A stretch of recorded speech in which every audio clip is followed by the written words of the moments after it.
সাবেক পলাতক অর্থমন্ত্রী লোটাস কামালের প্রধান খলিফা খ্যাত দুর্নীতিতে চ্যাম্পিয়ন নাঙ্গলকোট উপজেলা পরিষদের সাবেক ভাইস চেয়ারম্যান ও আওয়ামী লীগ নেতা ইউসুফ ভুঁইয়ার বৈবাহিক স্বর্ণ ৯৮ তোলা, যা তার নির্বাচনী হলফনামায় দেখা যায়। দুর্নীতিবাজ এই জনপ্রতিনিধি স্থাবর অস্থাবর ও নগদ টাকা সহ প্রায় ১০০ কোটি টাকার মালিক। আওয়ামী সরকারের পতনের পর অনেকেই গ্রেফতার হয়ে কারাগারে রয়েছে, আবার অনেকেই গ্রেফতার এড়াতে এলাকা ছেড়ে পালিয়ে গেছে। এমন পরিস্থিতিতে ইউসুফ ভুঁইয়া টাই পরে কুমিল্লা শহর ও নাঙ্গলকোট এলাকায় বীর দর্পে ঘুরে বেড়াচ্ছে। প্রশ্ন উঠছে, ডেভিল শিকারীরা তাকে দেখছে না? ইউসুফ অপরিচিত কেউ নয়। লোটাস কামালের আশীর্বাদে বিনা ভোটে দুইবার নাঙ্গলকোট উপজেলা পরিষদের ভাইস চেয়ারম্যান, শেষের দলীয় মনোনয়ন দিয়ে প্রশাসনিক যন্ত্রে উপজেলা চেয়ারম্যান বানাতে চেয়েছিলেন, কিন্তু পারেননি। জনপ্রতিনিধি হিসেবে প্রতিষ্ঠার পাশাপাশি রাজনৈতিকভাবেও ইউসুফকে প্রতিষ্ঠিত করার চেষ্টা করেছিলেন লোটাস কামাল। ছাত্রলীগ কমিটিতে ইউসুফ, যুবলীগ ও আওয়ামী লীগ কমিটিতেও ইউসুফ।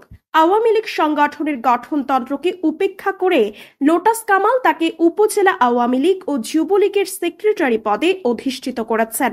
লোটাস কামালের ক্ষমতাকে পুঁজি করে ইউসুফ জিরো থেকে হিরো হয়ে নগদে ও সম্পদে ১০০ কোটি টাকার মালিক।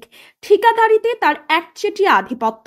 ঠিকাদার হিসেবে ব্যবহার করতেন ঠিকাদার মাহমুদুল হাসান মিয়াজি, প্রকাশ কন্ট্রাক্টর মাহমুদকে। ঠিকাদারদের নিয়ন্ত্রক মাহমুদ কুমিল্লা শহরে বসবাস করলেও গ্রামের বাড়ি একই ইউনিয়ন, অর্থাৎ ঢালুয়া ইউনিয়ন। ইউসুফের বিরুদ্ধে অভিযোগ, তিনি ইউপি নির্বাচনে চেয়ারম্যান ও মেম্বার পদে দলীয় মনোনয়ন বাণিজ্য করে কয়েক কোটি টাকা হাতিয়েছেন। বিভিন্ন শিক্ষা প্রতিষ্ঠানে নিজের পছন্দের লোকদের টাকার বিনিময়ে ব্যবস্থাপনা কমিটিতে সভাপতি পদে দায়িত্ব দিয়েছেন, আবার তাদের দিয়ে নিয়োগ বাণিজ্য করে কোটি কোটি টাকা হাতিয়েছেন। অভিযোগে আরও জানা যায়, টাকার বিনিময়ে ইউপি চেয়ারম্যান পদে যাদের দলীয় মনোনয়ন দিয়েছে তাদেরকে পাশ করিয়ে আনতে নানা রকম অপচেষ্টাও কমতি ছিল না। সূত্র বলছে, ইউসুফ বিশাল সন্ত্রাসী হেলমেট বাহিনী নিয়ে ২০১৮ সালে ইউপি নির্বাচনে বিএনপি মনোনীত ধানের শীষ প্রতীক প্রার্থী উপজেলার দৌলখাড় ইউপির মোশাররফ হোসেন মুসু, বটতলী ইউপির বিএনপি প্রার্থী সহ বিভিন্ন ইউনিয়নে প্রার্থীদের বাড়িঘর ও অফিস ভাঙচুর করেছে। অভিযোগ আছে, ২০১৬ সালে একদল সন্ত্রাসী নিয়ে নিজ ইউনিয়ন ঢালুয়া বাজার সিএনজি স্ট্যান্ড দখল নেওয়ার চেষ্টাকালে মোটর শ্রমিকদের সাথে সংঘাতে জড়িয়ে পড়ে। এতে তিনি কিছুটা আহত হন। ইউসুফ সুযোগের সদ্য ব্যবহার করতে দেরি করেনি। প্রচুর মানুষকে আসামি করে হয়রানি ও আসামি বাণিজ্য করেও অনেক টাকা হাতিয়েছেন।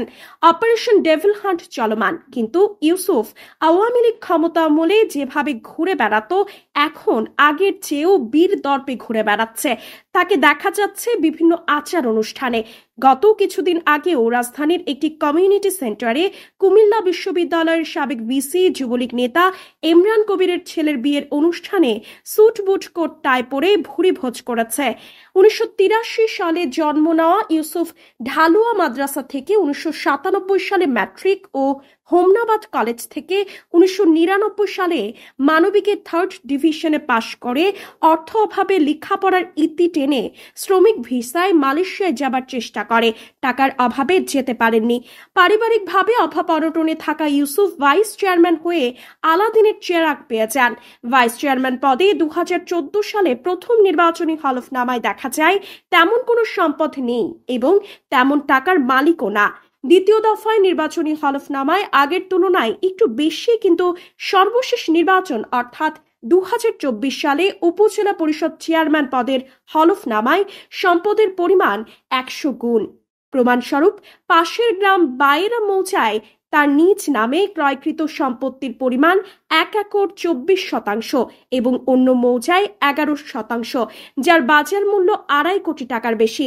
২০১৪ সালের হলফনামায় দেখা যায় বৈবাহিক স্বর্ণ অলংকার ২০ ভরি, আবার ২০২৪ সালে সেটা হয়ে যায় ৯৮ ভরি, যার বাজার মূল্য ২ কোটি টাকার কাছাকাছি। বৈবাহিক স্বর্ণ দুই হলফনামায় ভিন্নভাবে উপস্থাপিত। পারিবারিক সূত্রে জানা গেছে, ইউসুফ বিয়ে করেছে একটি উপজেলার বটতলী ইউনিয়নের লক্ষ্মীপুর গ্রামের শাহ আলমের মেয়ে। সুতরাং একাধিক বিয়ের খবর তাদের জানা নেই। পৈতৃকভাবে ইউসুফ দেখিয়েছেন 5টি মৎস্য খামার, অথচ তার পিতার কোনো খামারই ছিল না। জানা যায় তার পিতার পেশা ছিল ঢালুয়া বাজারের টোল আদায়কারী।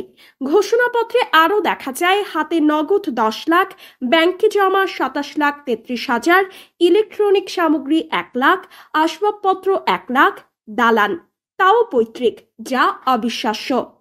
আঙুল ফুলে কলাগাছ ছেড়ে বটগাছে পরিণত হওয়া ইউসুফের ঘোষণা ছাড়াও কুমিল্লার ঠাকুরপাড়ে 6তলা বাড়ি, কুমিল্লায় মেডিসিন দোকান ক্রয়, লাকসামে একটা সুপার শপের মালিকানা ও 50 কোটি টাকার 8টি লরি গাড়ি ক্রয়, রাজধানীর উত্তরায় 5তলা বিশিষ্ট 3 কাঠার উপর বাড়ি নির্মাণ, ঢালুয়া ইউনিয়নের শিখর মৌজায় 10 বিঘা জমির ওপর পুকুর খনন সহ কয়েক কোটি ব্যয়ে মাছ চাষাবাদ করেছে এবং বিভিন্ন জায়গায় স্ত্রীর নামে, ভাইয়ের নামে ও শ্বশুরের নামে সম্পদ ও সম্পত্তি ক্রয় করে রেখেছেন। দুদকে অভিযোগ দেওয়া আছে, যা তদন্তাধীন। 16 বছর ক্ষমতার মসনদে এবং লোটাস কামালের ডানে বায়ে বসে নিরীহ জনসাধারণের ওপর ছুরি ঘোরানো ইউসুফ এখন দুদক ও পুলিশের গ্রেফতার এড়াতে এবং জনরোষের কবল থেকে রেহাই পেতে জামাত ও বিএনপি নেতাদের সাথে ঘনিষ্ঠতা তৈরি করেছেন। ফলস্বরূপ পট পরিবর্তনের পর 20 থেকে 25টি মামলা হলেও ইউসুফের তেমন কোনো কিছু হয়নি।